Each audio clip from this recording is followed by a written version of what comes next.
Being a witness for Jesus may cost you your reputation in certain circles that you do life in.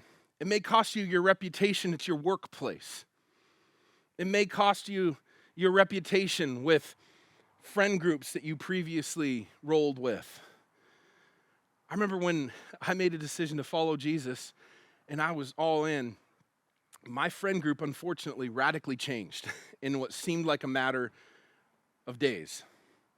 You see, in college, played football, got hurt, was trying to find my identity in something else, so the next best thing was a fraternity. I did that whole thing. I had this brotherhood in my fraternity, and I'm not speaking negatively to fraternities, I'm speaking negatively to how it impacted me.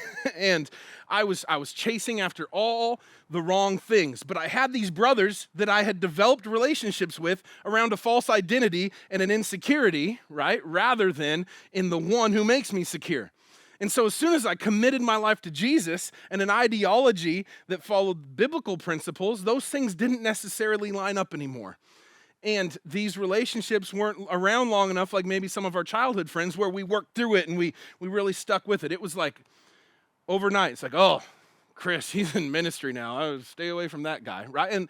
And my relationships radically changed. My reputation in those circles radically changed. And I had to count the cost of, is my reputation worth more than my obedience? What do I value more? My reputation with this group of men that I love and we went through some stuff with, or obedience to Jesus who saved me, who gives me everything that I have, who gives me right standing with my Creator for eternity? Like, that was more valuable. We look at John the Baptist. Dude's reputation was a little different depending on who you talk to. Even amongst followers of Jesus, like, that dude's weird, but he had a calling on his life, and being obedient looked radically different than the rest of the people around him, right? Even the disciples were like, oh, just think about his lifestyle, eating locusts, dressed in whatever. Your reputation may be a cost. It may be something that is sacrificed, but it's worth it when it's sacrificed on the altar of witnessing to Jesus and seeing him change people's lives. It may cost you your comfort, whether that's in conversation or where you live, your accommodations, the toys, the things you have. The disciples lived a life on the road. Jesus lived a life on the road, homeless, essentially, to be witnesses to what he was doing in their lives. It will cost you your comfort. It may cost you your selfish priorities. Maybe there's certain hobbies that you like, certain ways of life and disciplines and rhythms in your family or in your life that you value and you hold to. But being a witness for Jesus may cost you some of those priorities. Obedience often shakes up some of those more self-centered disciplines and things in our lives. Has anybody experienced that? Nope, you guys got it all figured out. I'll just be the broken one up front then.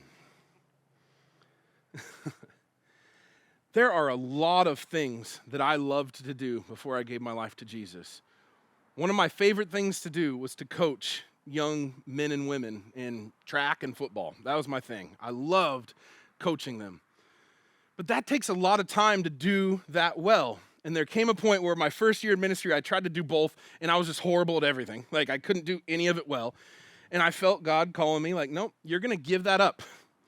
You may be good at it. You may love it. It may still make you feel important and valued in a circle that was more of your past life than your present, but you're going to give that up because I have different priorities, purposes, and a mission for you now. And I had to give up some things that I loved, realign my priorities. It cost me that. But by cost me that, it gained me so much. It gained me family that I didn't even know back then that's here in this room. It gained people coming to know Jesus, people getting baptized as we've established this church. Like, the payoff is so much more when we accept Christ-centered priorities rather than self-centered ones. Hey, thanks for checking out our YouTube video today. We appreciate you taking the time to tune in with us. Before you take off, please hit the like button. And if you want more of this content and you want to be notified when we put out new videos, hit the subscribe button and the little bell for notifications right next to it. We'll look forward to seeing you next time.